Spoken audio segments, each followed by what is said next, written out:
About a year ago, I took a commute on the MTA bus. Started in West Baltimore at 5:20 in the morning to go to Amazon. I got there at 7:05. I think it would have taken 36 minutes longer to walk. So one of the biggest issues that faces the Baltimore region is the gap between where the jobs are and where transit is available. As governor, what would you do immediately to start to bridge that gap? Alec Ross, why don't you take this first? These are 2-minute time periods to answer. Yeah, so there are two things that I would initially focus on, because you can look at that from a transportation policy standpoint, but also an economic development perspective. On the economic development perspective, the first thing that I would do is actually try to orient as much of the state incentives towards actually driving business into our cities, and not encouraging the suburbanization of labor. You know, this is a process that is now decades long in the development, and it exacerbates problems of inequity as it relates to economic opportunity. So that's thing one. Thing two, on transportation, on the transportation policy side of this, I really think that we have to look at mapping where the labor is and mapping where the jobs are. And let's be very clear, if we're talking about this region, a lot of where the labor is, where the underserved labor is, it is overwhelmingly black. It is clustered in East and West Baltimore. Where the jobs are downtown Owings Mills, Eastern Baltimore County, these other points. And so the disconnection between people who want and are ready and able to work versus where the jobs are is severe. So when I talk about recommitting ourselves to transit, it is with a specific eye on funding programs that will take people from where they live to where the jobs are. Make no mistake, and I generated some controversy about this before, but I really don't care. If the red line served white Republicans, construction would be going on right now. If the red line served white Republicans, construction would be going on right now. But it didn't serve Larry Hogan's political interests or constituents. We have to recognize the racism that went into that decision. What I would do is, recognizing that getting things back on the rails with the red line would be very difficult, what I would do is recommit ourselves entirely to committing to transit solutions in Baltimore that harmonize labor and capital. Jim Shea, I know you took the bus commute too, and so you have some sense of this as well. What would you do to bridge that divide?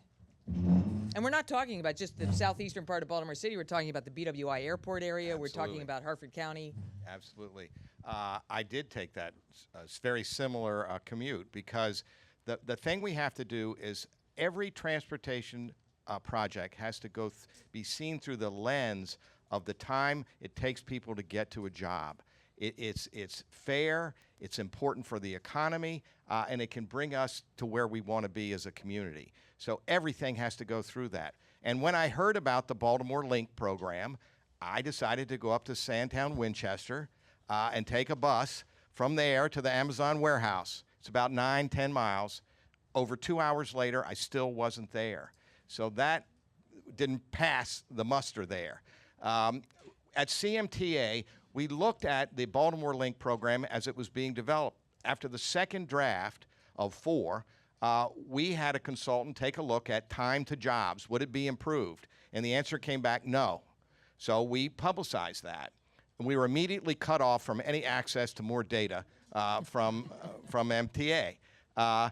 We saw, as the final draft came out, that the time to jobs at the BWI, in this very flourishing area where there are lots of jobs, was not just time to jobs, there was no connection. You couldn't get there. So we said that, and we were put off as politically motivated. Well, 6 months later, Ricky Smith, I think his name is, said, well, we have a real challenge here at BWI because we can't get people on the bus into the area for employment. So everything needs to go through this lens. Now, in addition, you have to look at all facets of transportation. We need the rail lines, the major lines, the bus lines, but we need to connect. People have to get to the rail lines. people have to, when they get off the train, they need to get from there to their place of work. So we need to look at the last mile, as we call it, that final step to jobs, and we need to make sure all our systems connect up, which they don't today. No surprise, we have no plan. Chris Fignaraja, what would you do to bridge this gap?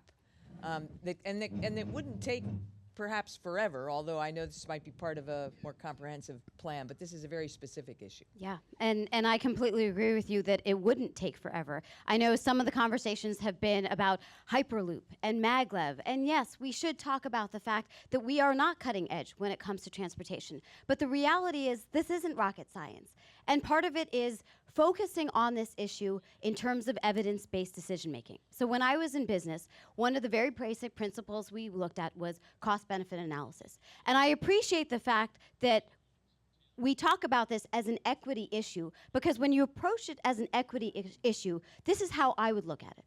First, where is the population? Second, where is the need? And then third, where is the best return on investment? If you look at transportation decision-making along all three axes, you realize that the best investments to be made are here in the greater Baltimore area. And yet, when you look at how lopsided our funding is, you realize that we spend, in terms of state expenditures, about $500 million in this area. When you look at the DC suburbs, we're talking about $12 billion. It makes no sense. And that's where you realize that what we have in Annapolis, in the governor's mansion, is a political panderer instead of someone who's practical and realistic. I remember when we didn't have a car. The way in which my parents would approach where we went, it was entirely based on how you could transit a family of 4, a 3-year-old and a 9-month-old. And you realize that the world isn't your oyster. What ends up happening is you get to go, we were lucky enough, we were living in a basement apartment. We went to Enoch Pratt because both my parents were educators, but it was also our way of saving on electricity. And that's where you realize that there's a broader issue for me. One of the broader issues is how do we actually grow the jobs here in Baltimore? And that is investing, recognizing that Johns Hopkins is the biggest employer in Maryland. And yet we are not making sure that they bring jobs in the way that we could. But part of it is also realizing there's a lot of commuters who are coming from out of the city here. How do we strengthen things like schools to make sure that our commuters stay, that we can translate them into residents? Rich Madaleno, as Alec Ross has suggested, and also Krish Fignaraja, that it seems to be a question of whether you move the jobs to where people are or people to where the jobs are. So let me ask this question this way. Would you support a state policy that said you can't develop an area unless it is reached by transit?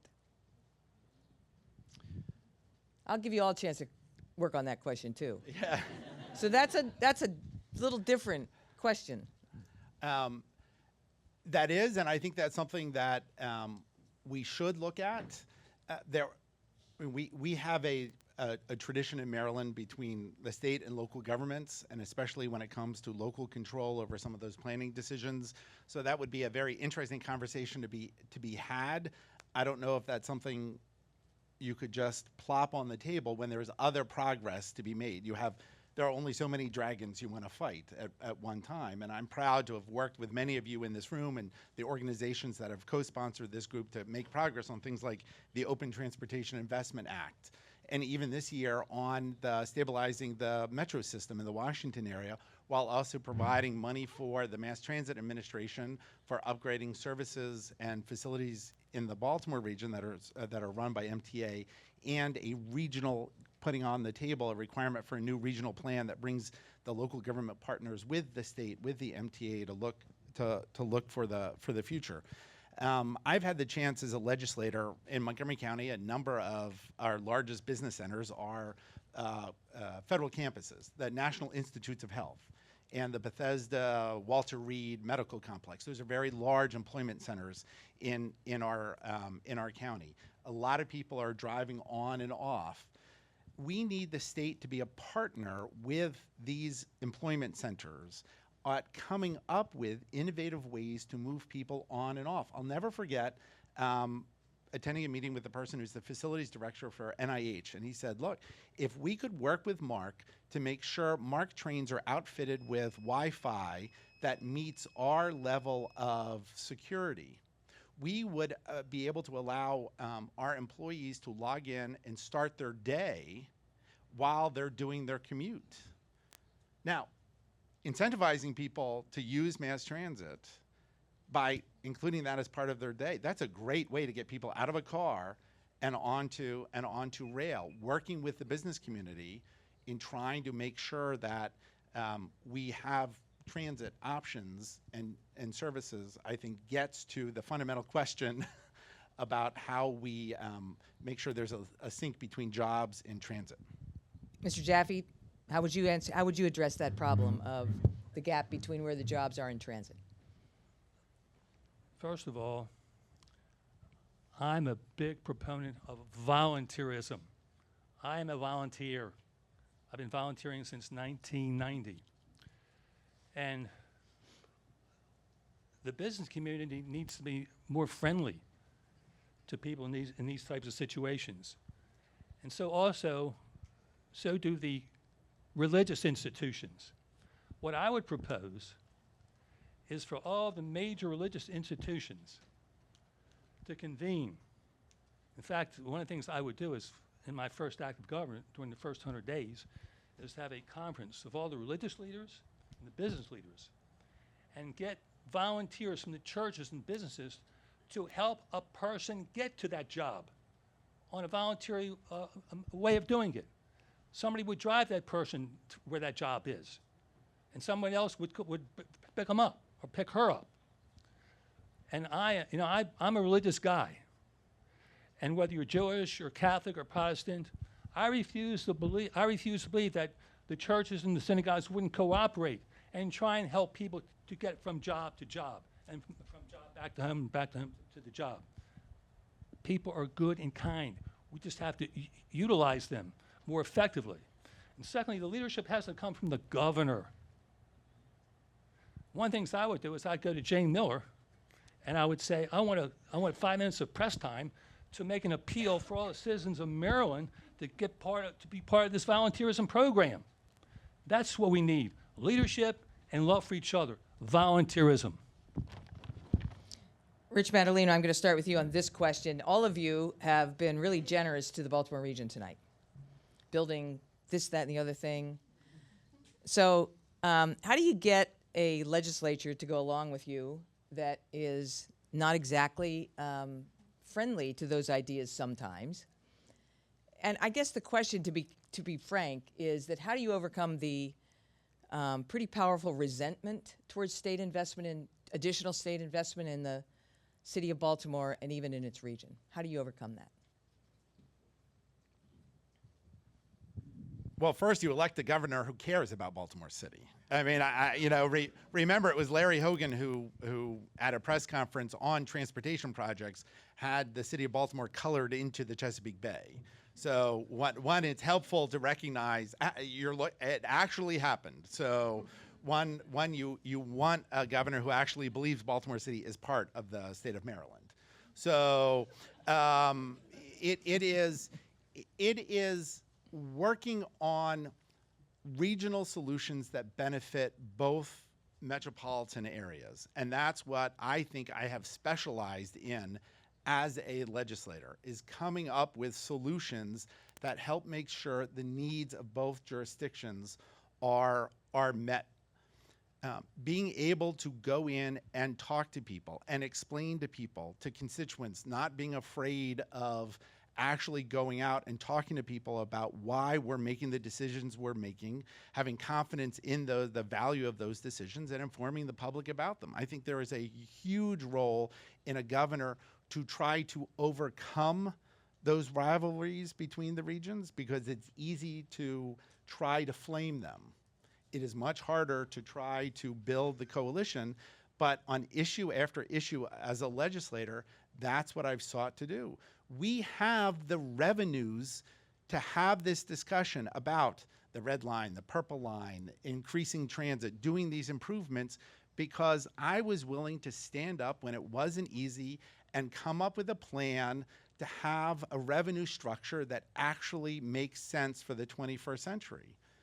And that's why we're able to build many of these projects. That's why we can have this conversation, because we did the heavy lifting to create the revenue structure in order to fund things. Now, Governor Hogan has spread that money around to his friends and allies around the state, and the red line, sadly, is now a new road to Rehoboth Beach, as opposed to a transit line across the city of Baltimore. Krish Fignaraja, you're also not from the Baltimore area. How would you get the rest of the state to go along with whatever plan you think is necessary for the Baltimore region? So, yes, technically, we did grow up just outside of the Baltimore city line in Edmondson Heights. But I definitely think that this is a statewide issue, regardless of where you live. So I would do three things. First, it is important to realize that Governor Hogan plays politics on this issue. And the sad reality is he's been using the transportation fund as his personal piggy bank. That's problematic. And the reality is that you see him time and time again having these election year epiphanies. After doing nothing on transportation except for naming the ICC after the only other one-term Republican governor, all of a sudden he comes out with a $9 billion roads plan. After literally forgetting Baltimore on a map and not recognizing that crime was skyrocketing, all of a sudden he comes in and he points his finger at judges and says this is about truth in sentencing. He's a crafty politician. So part of it is making sure that we do, in November, elect a new governor. But second part of it is recognizing that we do need to talk the talk and the language of the people that we need to convert. Part of that is making this argument not just in economic terms, but also highlighting the transportation costs every Marylander about $1,500 in lost wages and wasted gas. Part of it is talking about it as an environmental issue, knowing that Maryland has the highest number of deaths due to air pollution. Baltimore City has the highest number of deaths of any city in this nation. And that's where we need to talk about this not just as an equity issue, but out of self-interest. But the third part of it is, look, I am all about dangling the carrot if that's going to get us to the outcome we desire. But I'm also a lawyer. And this is where I'm happy to get litigious if that's what we need to. The termination of the red line is a social justice issue. It's also a legal issue. It was a violation of Title VI of the Civil Rights Act. And this is where we need to make sure if we can't get people to come along, we're going to get them to come along. And that's where we have an opportunity. Alec Ross, how would you work on that, the goodwill issue? Well, I think one of the things we have to do is first we have to have a real champion for Baltimore in the governor's office. And we obviously don't have one right now. I mean, look, I've lived in Baltimore for the last 24 years. When I think about, are you committed to Baltimore? It's for me, I think almost like a bacon and egg breakfast. The chicken is involved, but the pig's committed. I'm fully committed to Baltimore. So obviously, as governor, I would be a remarkable champion for our needs here. I also think that we do need to demonstrate some better governance and some better sense, though, on transportation issues. I've heard a lot running for governor over the last years. One of the most stupid things I heard, and from a senior official in city government, was actually said, I think, in the last day or two.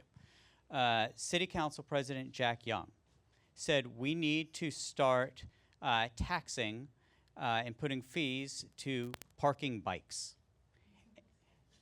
Right? Think about that. We should be encouraging people to get out of their cars. We should be doing everything we can to encourage mode shift. The snickering, the texts that I got from my friends in Montgomery County, Howard County, and they're just kind of like, Alec, what's up with your city? And look, it ought, we laugh, but it's like Langston Hughes' line in poetry, I'm laughing to keep from crying. And we do need champions for Baltimore who have executive experience so that we can convince the legislators that resources invested will produce a return on investment. I started a company in a basement. It grew to become a global enterprise. Wrote a New York Times best-selling book on the industries of the future. My domain expertise is in economic development. And I know that in order for Baltimore to thrive economically, we have to build our transit infrastructure here. So I think if we can build confidence among the stakeholders in Annapolis that money invested in Baltimore will be invested intelligently, that would go a very long way. Jim Shea? There's no ticket in this race that's more dedicated and involved in and from Baltimore than Brandon Scott and I. But this question doesn't call for who will champion for Baltimore. This question calls for how will the resentment that exists around the state be dealt with in view of Baltimore's needs. And let me address that. My career has involved the entire state of Maryland. The university system is everywhere. I grew my firm out of Baltimore through suburban D.C. We now have many more lawyers in D.C. I have dealt with the Baltimore versus the rest of the state issue my whole career, and I'm ready to deal with it now. As I go around the state, there is resentment of Baltimore and the needs of Baltimore. But there is a growing recognition that Baltimore, A, needs help, but B, is the center and the greatest part of Maryland, that it's got the tradition, it's got the culture, it's an economic engine that's well worth enhancing. If Baltimore flourishes, so does the rest of the state. We need to be sure that message is out there and clear. But this is another reason why we need a transportation plan. When you have a full plan, as I described, that each part of the state can participate in and benefit from, the first thing you do is you vet that around the state. You get buy-in and consensus on the whole statewide transportation plan, my plan. And then people see that they benefit from the whole, from the part that they get, as well as the benefit they get indirectly for the other jurisdictions getting. That's why a plan is really important. The final piece of it is you need leadership. You need people who are ready to build and able to build a consensus, to drive what's right, but also to get people to agree. Again, that's what I've done my whole career. The final point I'd make is this issue of transportation is not really Baltimore, it's urban areas. The Washington, D.C. area gets enormous resources devoted to its transportation, so this one's actually a little easier than many of the Baltimore versus the rest issues. But I'm ready to deal with all of them. Ralph Jaffe? The biggest problem is trust. Trust. And the problem is politicians, career politicians, love to make promises. But do they deliver? I don't think so. So we have to make sure that we're going to elect politicians that are going to keep their word. My movement started 15 years ago. If you check me out, I've kept my word. I don't take campaign contributions. I tell the truth. I will serve one term. The salary of the governor and the lieutenant governor is about $330,000. My sister's my running mate. We're going to take that money into a blind trust fund and deliver it to the poor and needy of our state. So I think when it comes to trusts, I think I'm pretty good at this. I'm going to make one confession here also, and I hope you don't throw me off the stage. I'm not a big fan of the red line, but let me tell you why. Let me tell you why. I want to take money that cost for that red line would result in. And wouldn't it be nice if we had more classroom teachers to reduce the size of students in the city school system? Wouldn't that be nice? Maybe wouldn't it be nice to give classroom teachers more of a salary, especially in this day and age when they're supposed to be the teacher, the guardian, the protector, the whole bit? So wouldn't it be nice also if we could have more scholarships for students in the inner city? Wouldn't that be nice? So that's my concern right now. I'd love to have a better system, but to me it's a question of how you prioritize the budget. And education I've spent all my life in education, and I care about those students who are not getting a decent education right now. That's how I look at this whole issue. We're going to talk about money. Transportation's not cheap. So how do you pay for it? The transportation fund is the gas tax, which was approved in the increase in the gas tax was approved in 2013 may not stretch as far as it used to. There's more fuel economy. How do you fund the improvements and the plan that you have for transportation? Jim Shea.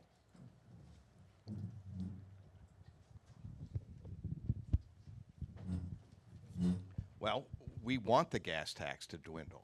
I mean, that is exactly what should happen. We need less dependence on cars and more mass transit. That will reduce the use of gas and carbon emissions in the air. We'd like a really fuel economy in our automobiles, which will lessen the amount of gas. So yes, indeed, we do want those revenues to go down.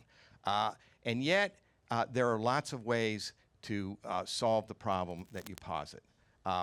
First of all, you got to be sure you allocate the money you do have properly. You need to be investing in mass transit and not in roads, which is a 20th century solution to our 21st century problems. Secondly, we can use the technique of public-private partnerships to get the kind of upfront investment money that we need to get these projects going. Now, let me say, I'm not talking about privatizing the roadways. I'm talking about getting that investment money up front so that you can do the project. And because mass transit has a revenue stream of box fare recovery, you have that. Next, and this I would disagree with one of our panelists, I would look regionally, not regional transit authorities within the state, as was suggested by Senator Maddaleno. That breaks us down. We need a bigger picture. I would look at regional solutions to our transportation programs that would include our neighboring states, D.C. and Virginia, because these projects are bigger than just small locales. Next, I would hope that we will get a change in administration and the federal government will come back to funding transportation programs. We need that. This country has always had it. Our current president said he was going to invest in infrastructure, and I was shocked to find out he wasn't telling the truth. And he hasn't. But a new federal administration should do that and will do that, and I think we'll be able to fund what we need over time. Chris Vignaraja, how do you pay for enhancements and improvements in transportation? So Uncle Joe in the Obama administration would say, if you want to know your priorities, look at your budget. And the sad reality is that here in Maryland, we have a 1950s budget in many respects. We end up spending twice as much on roads as we do on public transit. We spend about as much on prisons and policing as we do on higher education. We spend much less than many other states on early childhood education. And so this is where we need to reallocate, knowing that transportation is an investment, and we get an amazing return on it. Second, it is, as I described, we do need to have a more equitable distribution of our transportation fund. But this is where I completely agree with Jim in terms of this is a regional priority where we need to bring regional actors to the table. Thankfully, we saw Governor Hogan finally put some money on the table and we got designated metro funding, but this is where we need to address this on a much broader set of issues. But fourth, I also agree in terms of public-private partnerships. We know that we could bond the funding for this because we know that we would generate the $2.1 to $2.5 billion, for example, when we're talking about the red line. But the final point is this is where, the energy efficiency issues that we're seeing at the national level, with Scott Pruitt trying to gut this issue. I talk about this day in and day out with my husband. He runs the National Wildlife Federation, and so thankfully, day in and day out, these are the battles he is fighting. We absolutely want to make sure that the gas tax, kind of is reduced because of that. But that isn't to say we will necessarily see a drop in funding significantly if we think about how we should intuitively approach this issue. We know that the damage done on our roads is primarily done by heavier vehicles. And so what I want to do is employ the fact that it isn't Priuses that are cutting up our roads. It's the 18-wheelers. And so there are models in which we could actually impose a user fee that would rely on either vehicle miles driven or the fact that people and entities and vehicles that create more damage should pay more to pay for that. Alec Ross, funding. Yeah, look, budgets are moral documents. The expression of your values when you are in public office is in the allocation of your capital. In Maryland, we have a budget that's well north of $40 billion. I think the motor fuels, I think the source of revenue for that last year was about $1.2 billion. With the resources that we have, Larry Hogan made an announcement, $9 billion for road widening. I actually read that plan. I read it, and I was like, they are not doing drug testing in the office of the governor. Like, this doesn't make any sense. I swear to God, I read like the interns wrote it that morning. Because that's all it was a press release. But what it was, though, it was an honest expression of Larry Hogan's values.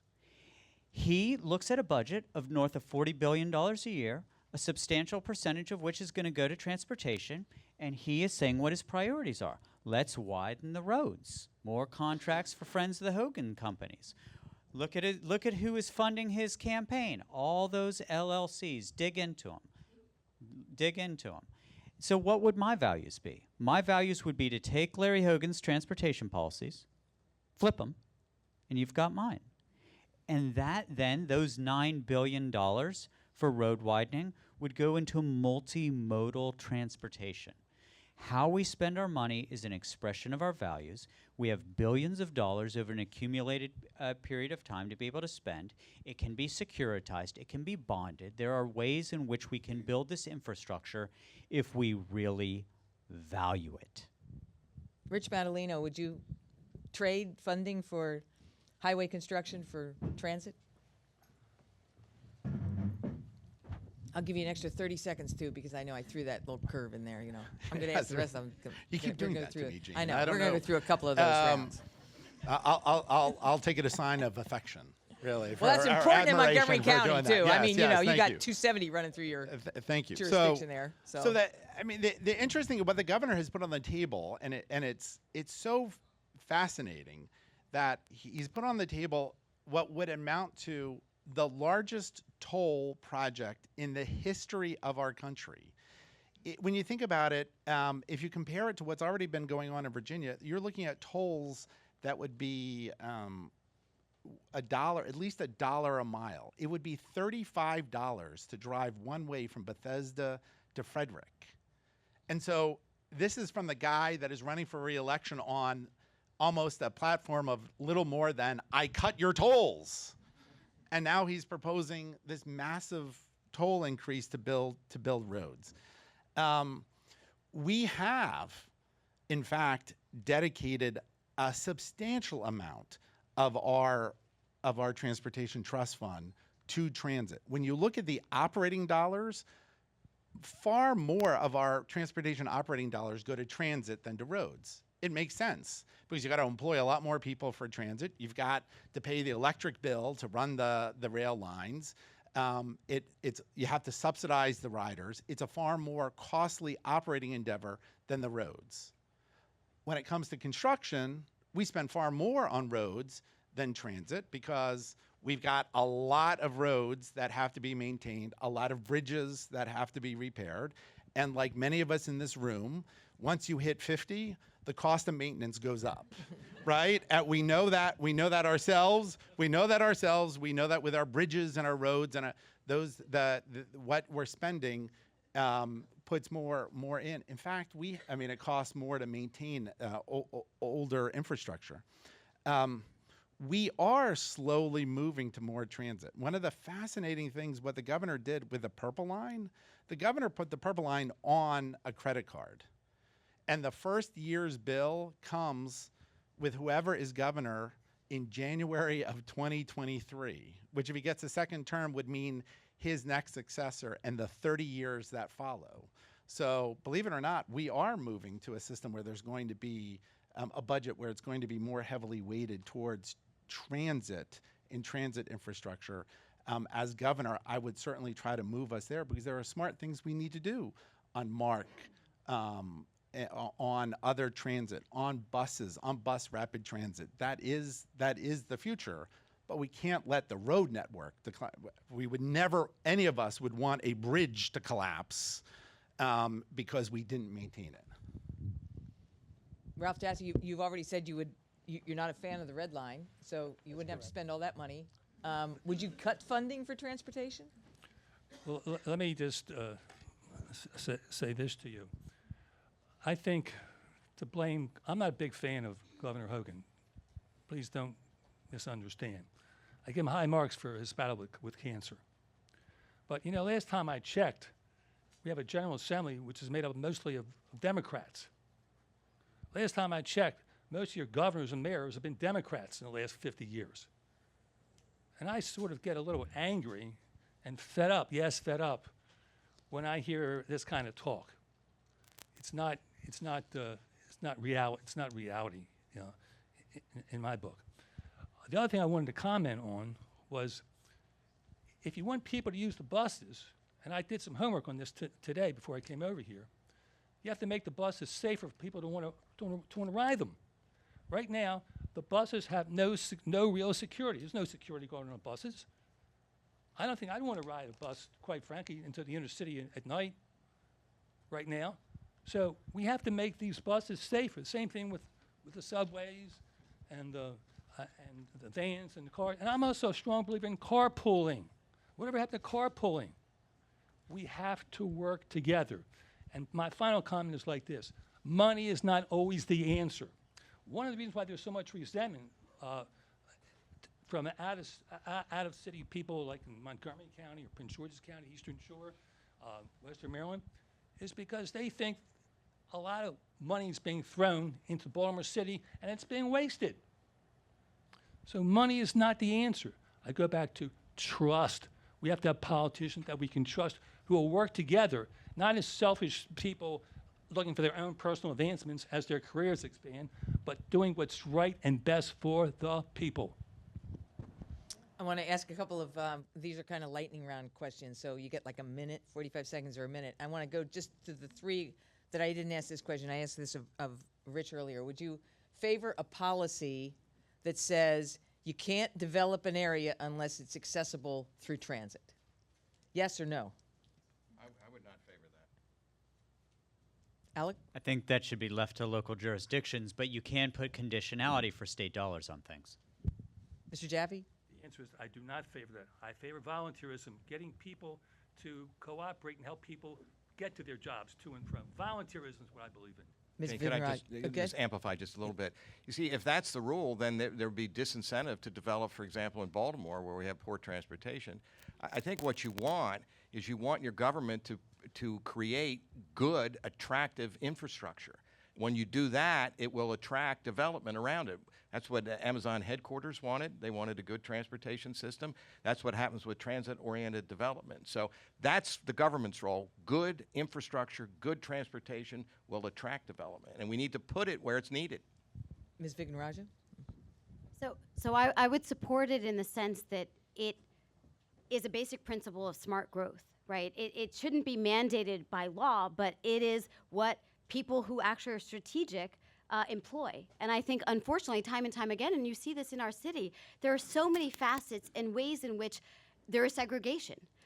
There is segregation, as I started out by saying, in terms of affordable housing and the jobs. There is segregation in our schools. There's segregation even in communities. I remember there was a question that was asked of the First Lady after the riots happened, and she asked, why are people burning down their own neighborhoods? And the answer was because they don't know of the adjoining neighborhood. And that is the problem with our city. And so this is where when I describe this, I get a little heated up because I do think it is a civil rights issue. But I think part of what we need to employ is a smarter strategy where our economic, moral and monetary interests align. Fare box recovery is a hot issue when it comes to the Baltimore metropolitan area and the MTA. Would you favor raising MTA fares and MARC fares in order to fund transit improvements and transportation? Mr. Jaffe, we'll start all the way down. The answer is absolutely no. I'm consistent. We have to prioritize our budget. I'm a strong believer in doing more for the school systems in Baltimore City and to bring about more safety for the citizens in Baltimore City. That's what I believe in. Rich? So I teamed up with Baltimore delegate Brooke Learman to actually do away with the fare box recovery rule for the Mass Transit Administration because it was inhibiting smart investments to try to grow the Mass Transit Administration. Look, here's the problem with transit, not with any transit system.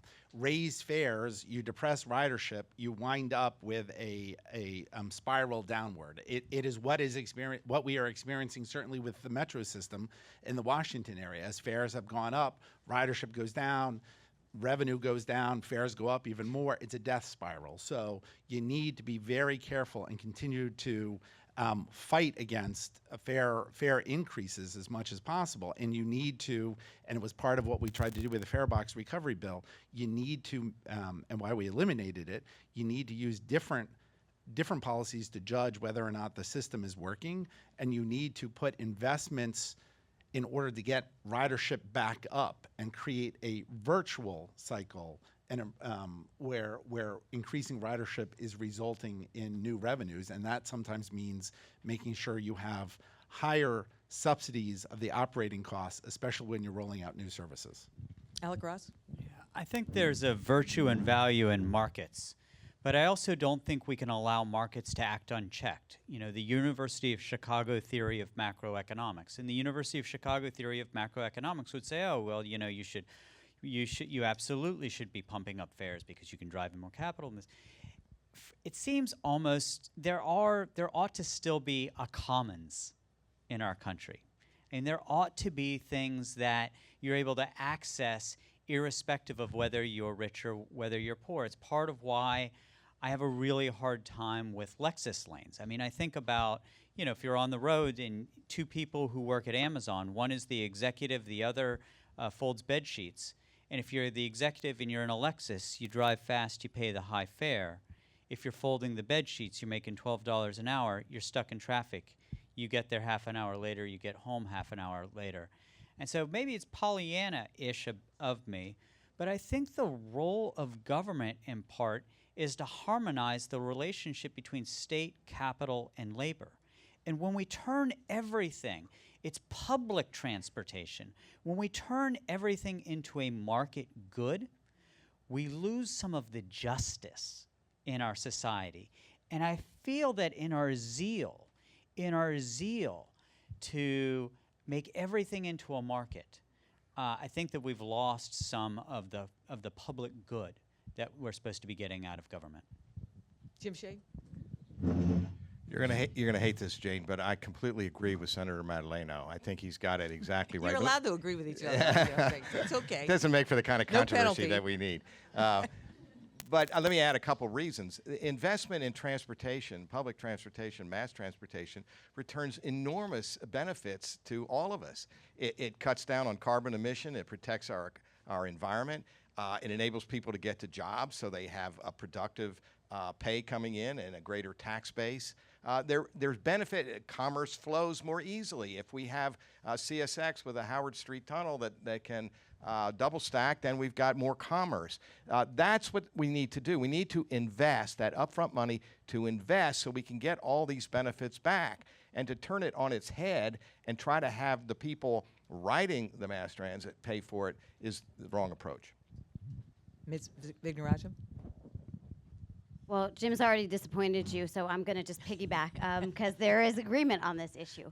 And I just want to make 2 points. One is that for us to think about increasing fares, assuming that that will create an increase in revenue generation, is untethered from reality. And I think what it reflects is our lack of understanding of how prohibitive even these small costs to some of us are on the people that were actually trying to use the bus system. And I know this because, you know, my father finally retired last year. He was the oldest public school teacher in the state of Maryland. He retired at the age of 80 from Western. So he had taught at Edmondson, Frederick, Southern before and after it became Digital Harbor, and then finally retired from Western. And he would time and time tell me again about stories of kids who couldn't even afford $1.50 for lunch, right? This is the kind of circumstance that we are talking about. And when you think about increasing, even in a minor increment, this becomes inaccessible to the people who are using these to get to jobs. And so that's where I think that it is definitely the wrong direction to head. But the second point I want to make is just how we approach. Obviously, this is a democratic debate.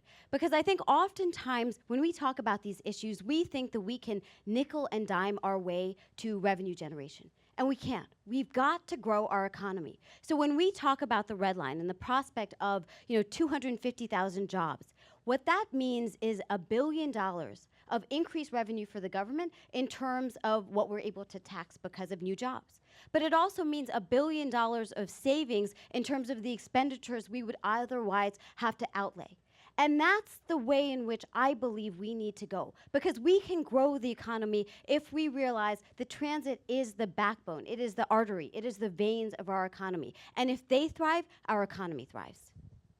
We're about to turn it over to audience questions, and I know we're going to get a couple of questions about this, but I'll start it off by asking, where does bicycling and bike lanes and accommodating bike lanes fit into your transportation plan? Go ahead. We start here.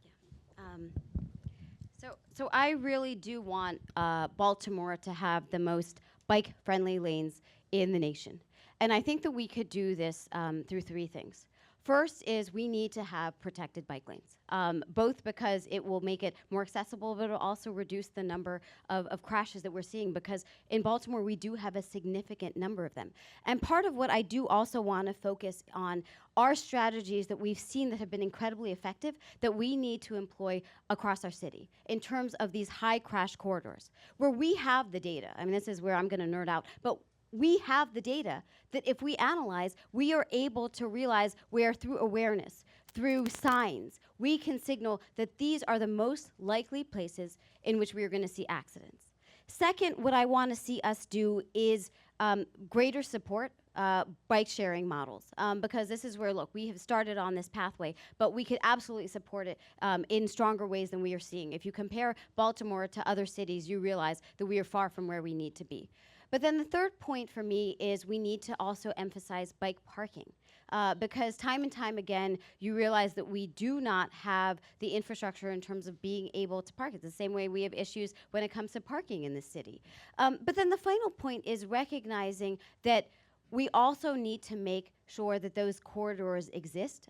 In Baltimore, as I mentioned at the start of my comments, we have the infrastructure, or at least the basics, in the sense that there are ways in which we can pave bike lanes along waterways, where we can, it's not like we're going to be able to employ the High Line as we saw in New York City, but we do have ways in which we could better utilize areas that are not utilized at all. And I think that's where Baltimore has a real opportunity to be innovative and pioneering, and really the model across our country. Bike lanes are somewhat controversial and have generated some really heated debate in certain parts of Baltimore City. Jim Shea, where does it fit into your plan, and how would you do it? Well, it is part of our plan that we've published online. Look, my vision for Baltimore is it's a city that is walkable, that use bicycles, water taxis are accessible, that you can live in the city and not be dodging cars as they flow through. That's why the mass transit is so important. It enables you to get in and out of the city without having automobiles. Now, you can't do it overnight. I understand that. We can't all of a sudden have the bicycles competing in the middle of the roadway with cars zipping by. But that's why you need a plan, and you need to stick with it. We want a city that people live in, walk around in, use water taxis, bicycles, enjoy the city. And then when they need to leave or get somewhere within the city, they can do it in an environmentally friendly way. And that is a huge part of my plan. Alec Ross, does the state have a role in that, in something like bike lanes and in improving that kind of transit? Absolutely. So, first of all, there is a plan. I mean, there are lots of organizations that have worked on this issue for a number of issues. We know right now how we could do 77 miles of protected bike lanes in Baltimore City. And so the opportunity for the state, as I said during my introductory remarks, what would my core value be? as governor as it related to transportation in this region, it's mode shift. It's getting people out of cars into transit on bikes or on foot. And so if you want state money, where I would be putting a thumb on the scale is for anything that enables mode shift. And bringing 77 miles of protected bike lanes online is exactly the kind of thing that, as governor, I would want to see put in place. And if you close your eyes, I've got a 15-year-old, a 13-year-old, and an 11-year-old. I've lived here for the last 24 years, and when I close my eyes and I think about the Baltimore that I would love for my children to grow up in, just the mental image of it, it's greener, it's less congested. I see bikes when I think about the Baltimore that I'd love my 11, 13, and 15-year-olds to be, 21, 23, and 25-year-olds in. And it's connected to other issues. Again, it's connected to health because we have a huge asthma problem.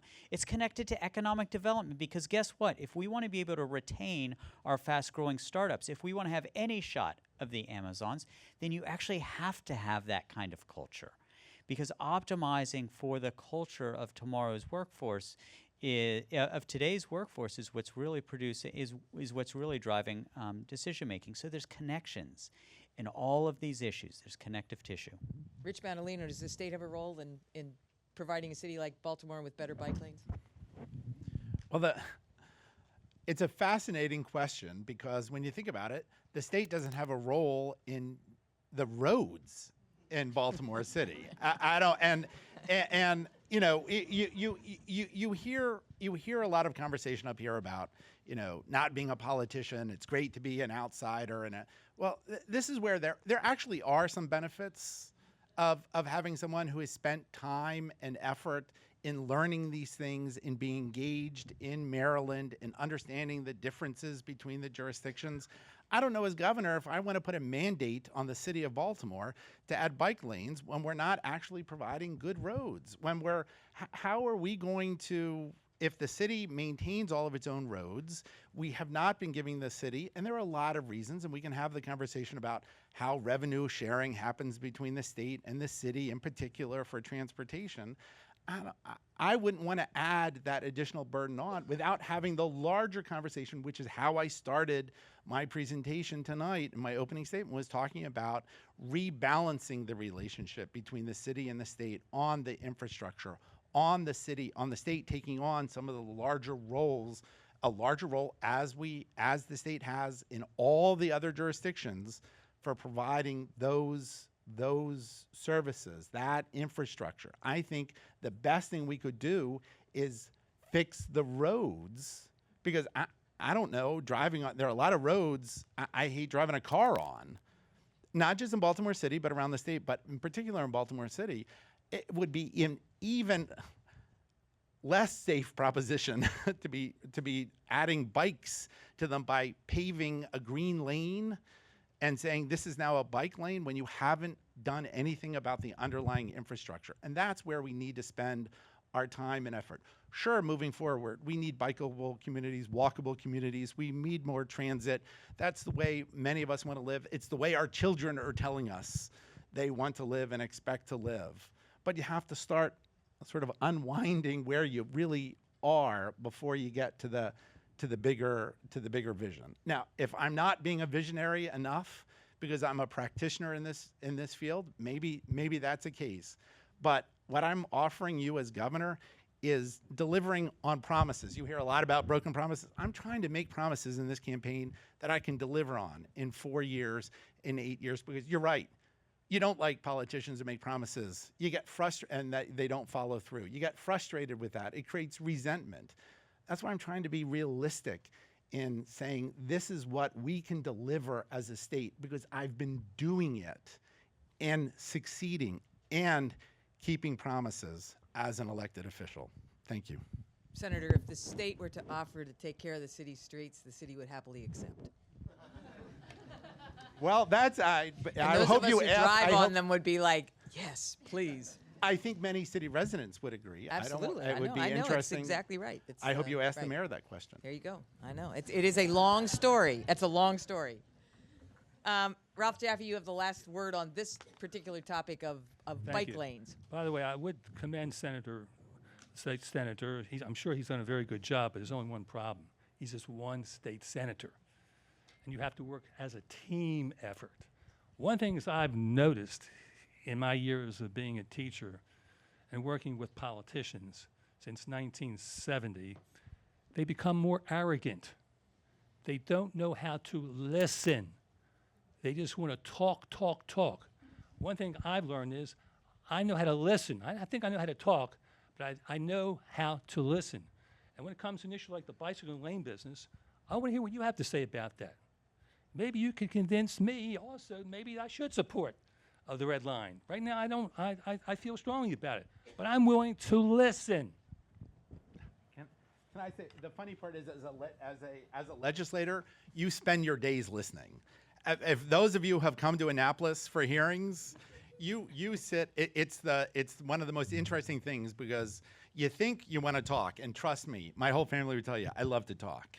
But as a legislator, you got to sit and listen day in and day out, as it should be, as people come in and testify, and that role continues as governor. And maybe part of the problem is we have a governor who likes to talk too much. We have a governor who does like to issue press releases, and we need a governor who is I'm going going to have to let listen. your opponents here, chime in on the value of listening in a minute. So, Can I get We have spent a lot of time listening to each other. We Yeah, can. I got We have I'll no. give Rich's speech and then he'll give mine. You'll know we've been listening. there you go. There you go. Yeah. Okay. Talent is everywhere. Can I get one little point Opportunity here? is not. I was pioneering on the Marriage Equality Act. Could I get one little other point in here, if that's possible, regarding what he said? In a second. Okay. Okay. So we're going to turn it over to the audience. Does someone have a question from the audience? And introduce yourself. Okay, I'm Edward Cohen. I'm a longtime transit advocate in Baltimore. And the question I have is this: I've heard every one of you criticize the Hogan administration's policy on transit, and you criticized Baltimore Link, and you talked about the bad impacts of Baltimore Link. But I haven't heard any of you say what Baltimore Link does wrong and what you would change about the organizational structure of the bus system. So would you please tell me what you would change about the way the bus system is put together and not just what the impacts are? Thank you. Mr. Jaffe, you want to take that? You were starting to stand up there. What would you change about the existing bus system? Well, I think I alluded to that. You have to make them safer for people to want to ride the buses. I mean, that's the problem right now that I see. The buses are not safe enough for a lot of people. And that's the first thing. Now, that means you're going to have a guard on the buses. That also means, but I talked to one of the administrators at the Department of Transportation today, and he tells me that there is really no guard on the buses on a continuous basis. And that also means we have to make people feel that it's safe to travel to Baltimore City. That's another problem. Right now, there's a perception out there it's not safe to travel to Baltimore City among lots of citizens who don't live in Baltimore City. So I think these are two areas which we need to focus on, making people feel safe. And unfortunately, that's not what's going on right now. Alec Ross, what would you do to improve the existing bus system?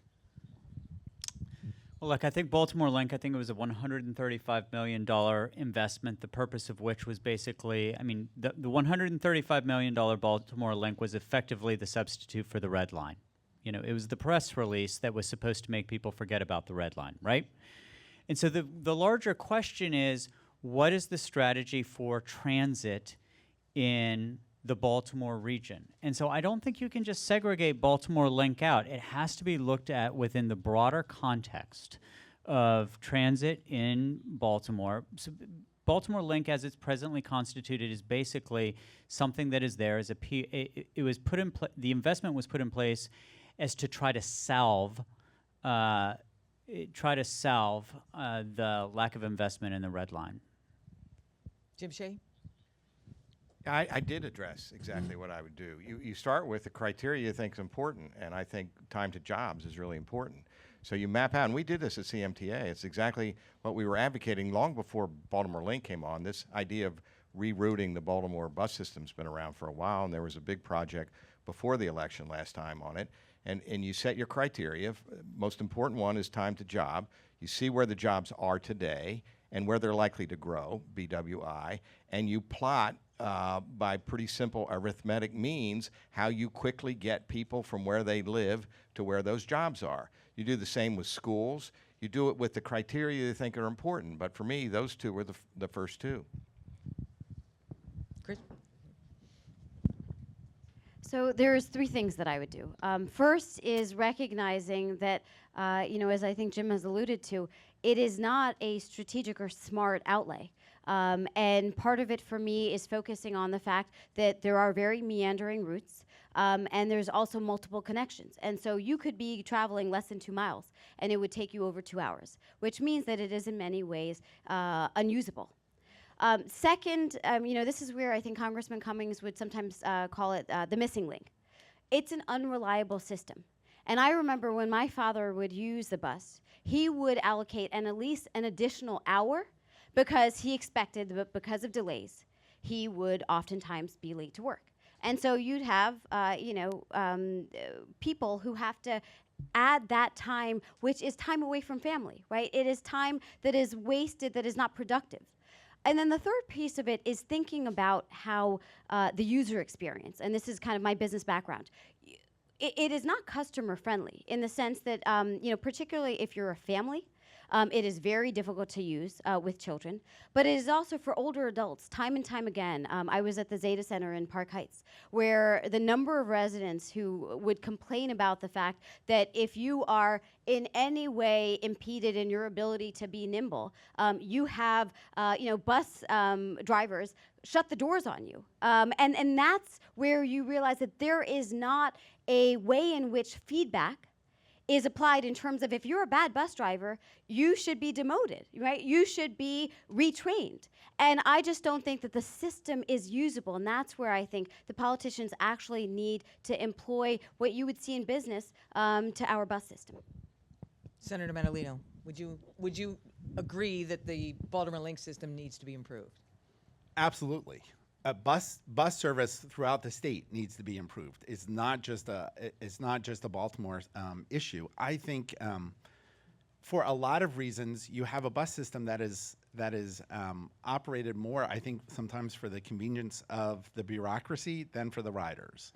And the nice part is we see technology that is arriving on the scene that will allow us to, I think, more flexibly have a system that we're not relying on fixed routes for all of our bus service. Think about it for a second. We all know what Uber and Lyft is. We know that it's, the whole idea, the ride-sharing technology that has been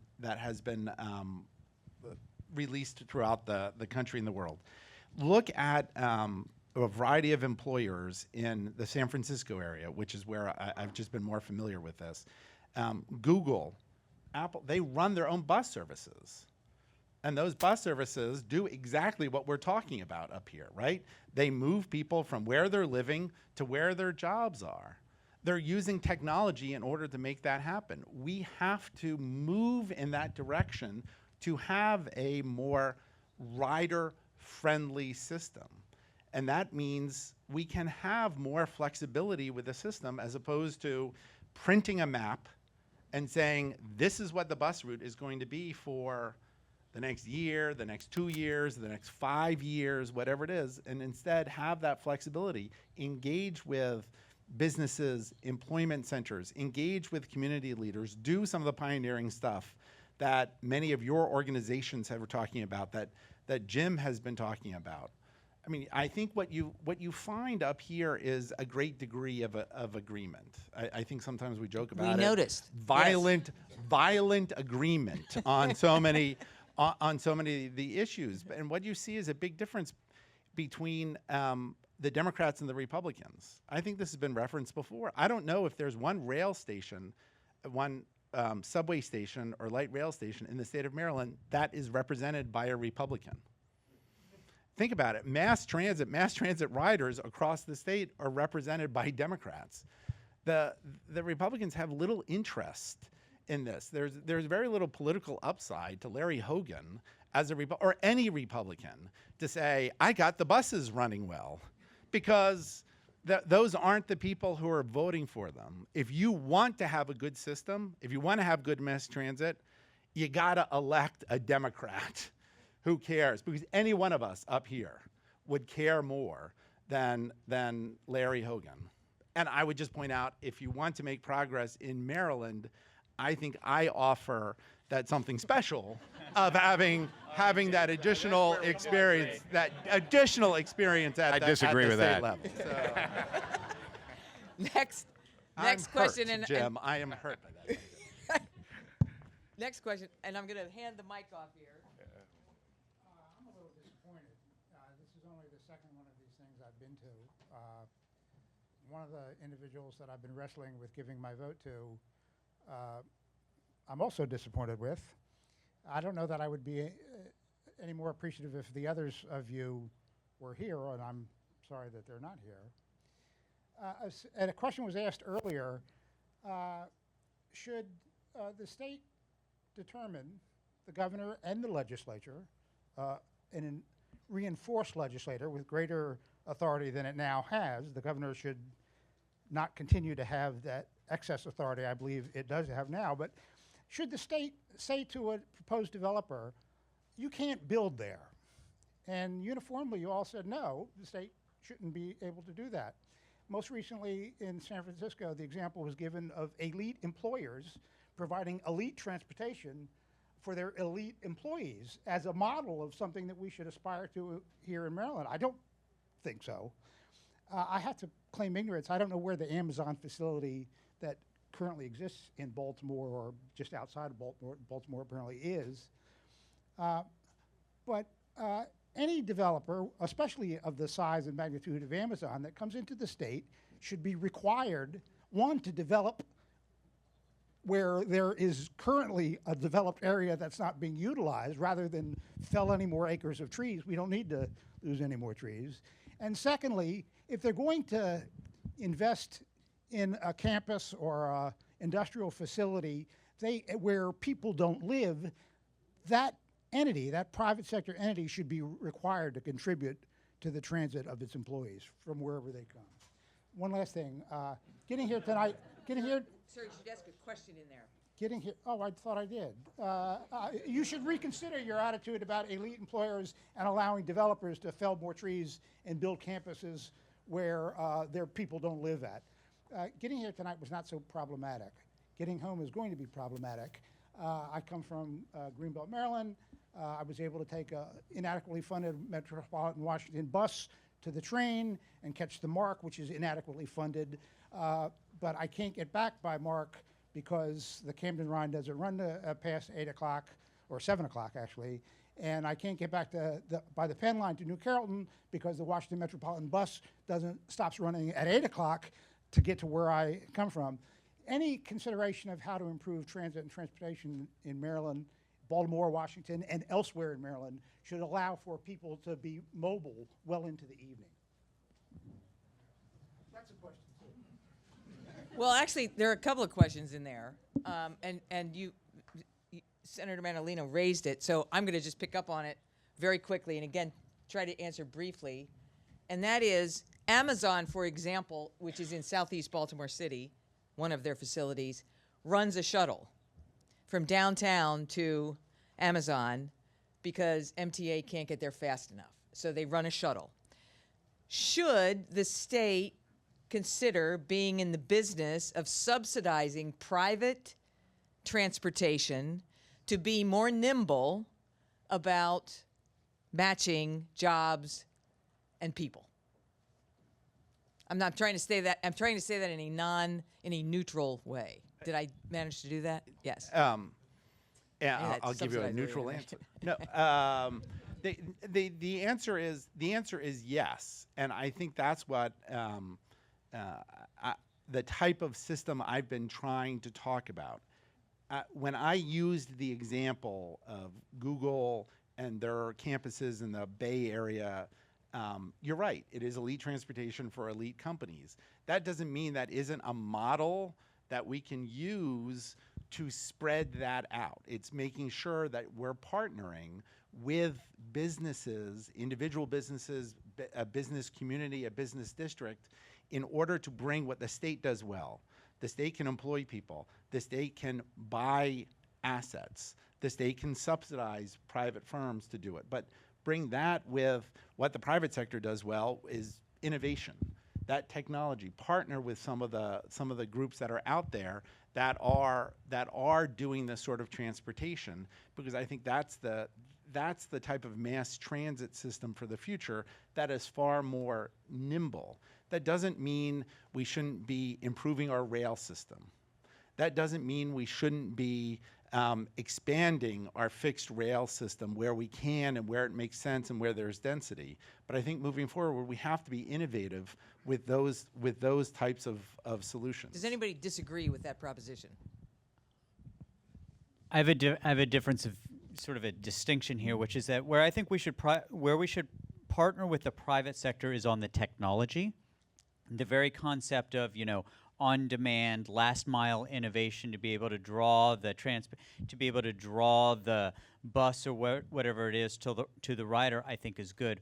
What I like less is the idea to the question that you said, should the state be subsidizing the private sector to deliver these services? In that case, I say no. Again, I think we should have I think we need a social there's a social contract that I think is fraying.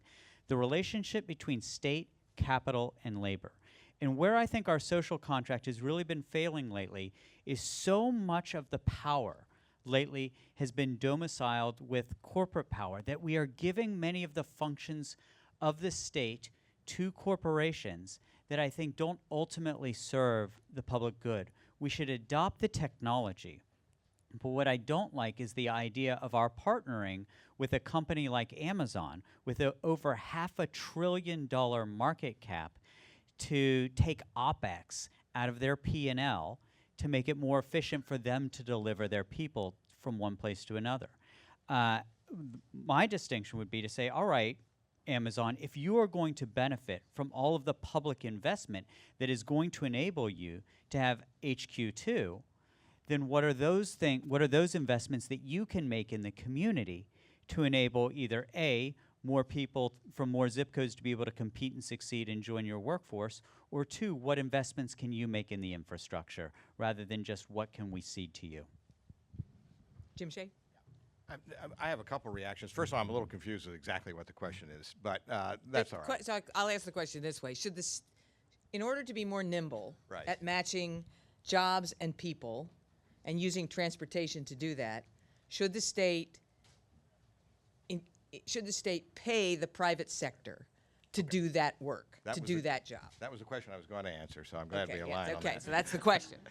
My reaction to that is, first of all, it's Band-Aid stuff. What we need is a good, comprehensive metro infrastructure that includes mass transit and connects up at the end of the road and the beginning of the road. So that's what I would have government do. And I am very skeptical of government providing financial incentives to private companies because we don't do the hard work of the cost-benefit analysis ahead of time.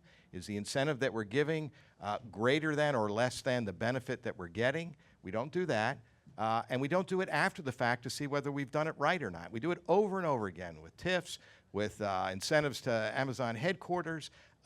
If you were in any other business than government, you would do that analysis every time and you would check yourself every time to see if you've gotten a good deal. And we need to bring that to government.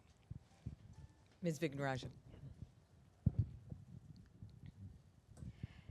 So in terms of, I mean, Jim's actually very good because if I don't understand the question, I just answer the question I want to ask.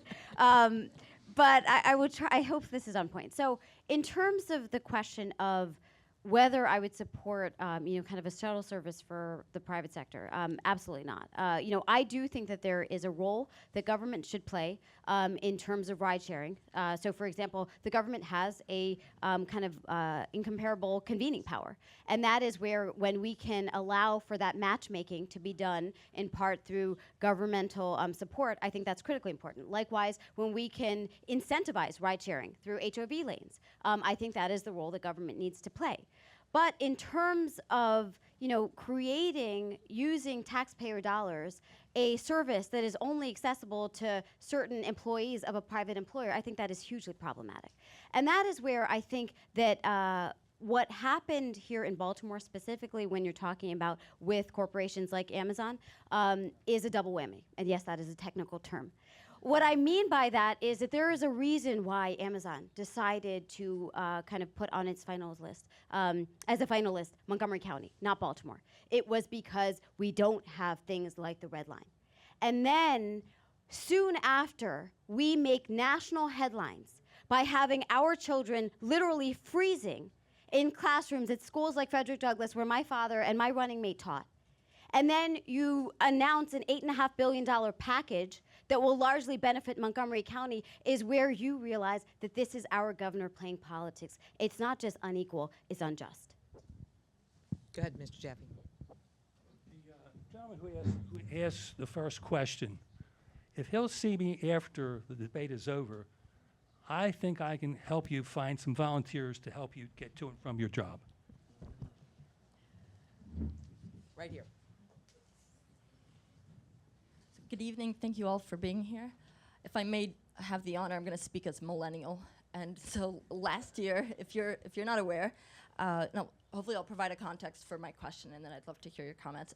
Last year, the report came out that millennials, my age, found that transportation was the reason that we were leaving Baltimore, even above crime. So that's number one. And number two, I'm so glad that you brought up privatization, regionalism, these kind of issues, because I'm not going to elect you to run my state if we can't talk about the micro issues that are happening in Baltimore.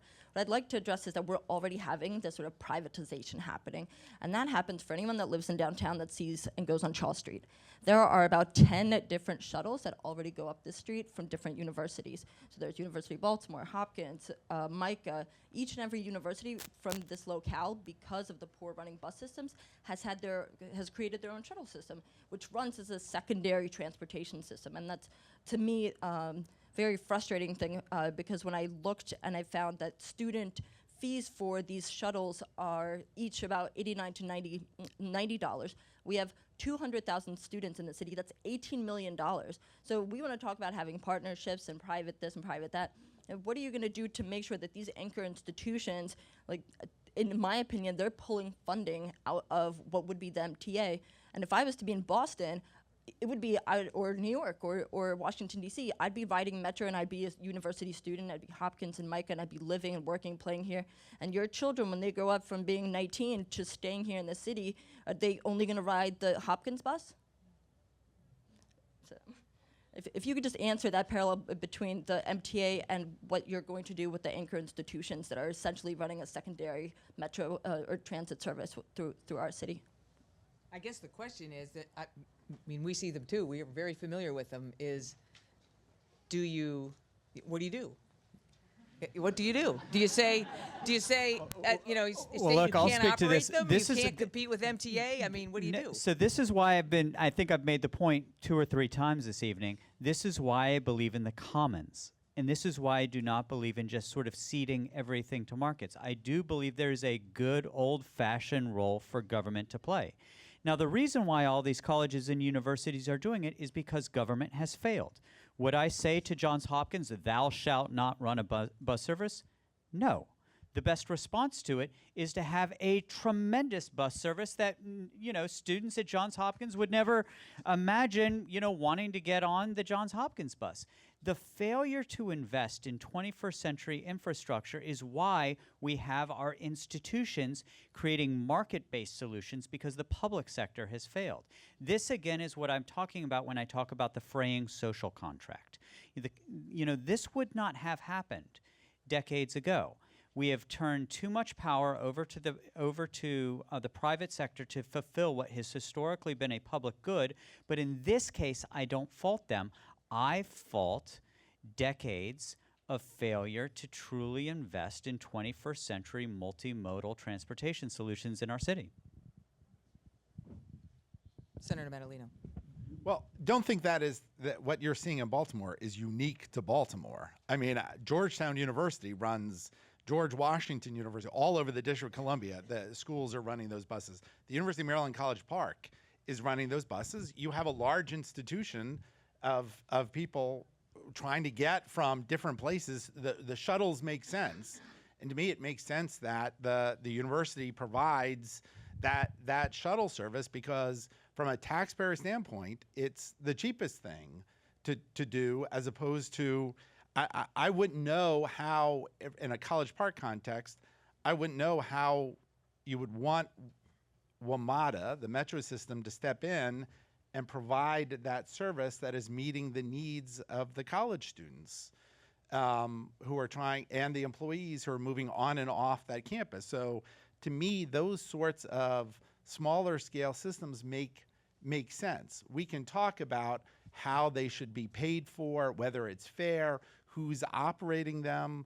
I mean, when you step back for a second, I don't know how much people here have followed the Purple Line and how the Purple Line is going to be developed in the Washington region. So the new light rail line that's going to run from Bethesda to New Carrollton. The state signed a contract with a private provider who's going to build it, who's going to design it, build it, maintain it, and finance it. And we're just going to pay them one fee to do it. And you know, it's very interesting because one of the things that the benefits of doing it this way is we have now signed a contract with a private provider, and we have now obligated ourselves for 30 years of ongoing maintenance. Probably what is one of the problems with the light rail line here and the metro line here is, right, we've shorted over and over. Government does this all the time. We don't maintain because it's the easiest thing to do to cut something out of the budget. So now we've contractually obligated ourselves to do it. So it solves a problem by having us do it that way. It takes away some of the worst aspects of governance, but we've now signed a contract and we are now giving that money and paying a premium to a private entity to do something like the appropriate behavior that we ourselves as a government have been loath to do over time. I know I got on the bus and went in the wrong direction from your question for our field, but it's a very interesting conversation. We have a topic here where you have some differences on this issue. Jim Shea, do you want to address this as well, of the kind of a conflict that develops if your institutions don't have faith in your public transit system, they substitute their own bus system? I sympathize with the questioner. I mean, sure, there are systems that you see in other cities, but you don't see as many in such a concentrated area as you see in Baltimore. And the reason's obvious. It's what we've been talking about all night. We don't have a good mass transit system in this city. And if we don't have one, we're never going to be a great city. You don't see it in Boston. You don't see it in New York. You don't see it in San Francisco. You see this kind of thing in cities that have broken mass transit systems. That's what we've got. We need to fix it. And to me, what we do in the interim, I don't think we probably can tell Hopkins they can. What we should do is build a system that Hopkins will use. Chris, you want to answer that as well? So I appreciate the question from a millennial, insofar as I am sometimes mistaken as a millennial. I'm close, but I'm actually the same age as Nikki Haley when she got elected governor in South Carolina, so it can be done. And as I was reminded by at Hopkins, when the doctors would keep saying to my husband and I, as geriatric parents, and I remember the first time they said it, I looked around and I was like, I wonder who they're talking about. And then I was like, oh, we're the only people here. Great. But this is where, I do think it is a great problem. But, it is a great point because it is a problem that we see time and time again. And maybe I sort of approach this based on my science background. I was a molecular biologist. You see this in systems over and over again, where if you create a parallel system, and that parallel system is more efficient, it ends up being that systems will go through that more efficient system. And so what ends up with the second kind of circuit is that it atrophies, it dies away. And that is what we see time and time again on a range of issues. I know that obviously there's a lot of ongoing conversations about schools. I was at a dinner last week in Federal Hill, and there were some significant proponents on charter schools. And you realize that people are struggling with many of the most fundamental issues in the city, in part because we don't have a governor who has been proactive. And that's where when people keep talking to me about, you sure you don't want to run for mayor? I'm like, no, that is the problem. People don't think that the governor can play a role in the city because the governor hasn't. But this is where I do think that whether it is transportation, whether it is affordable housing, you realize that this is where we need to double down. The fact that in Baltimore City, you have 15% of properties that are vacant.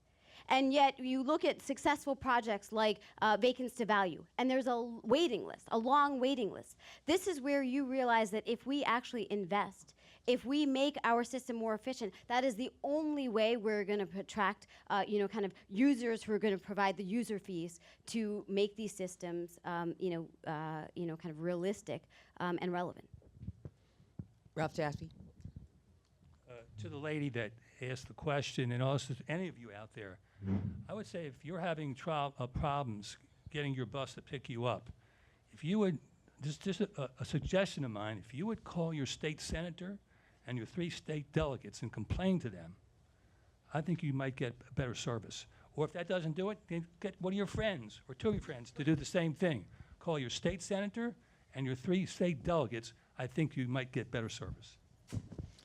All right, we've come to the close of our transit forum, and I want to thank all of you for coming tonight and having a pretty robust discussion of obviously a topic of great interest. And thank you all for coming. We're going to have some closing remarks before we totally wrap up. Thank you, Jane. Yeah, thank you, Jane. Thank you so much.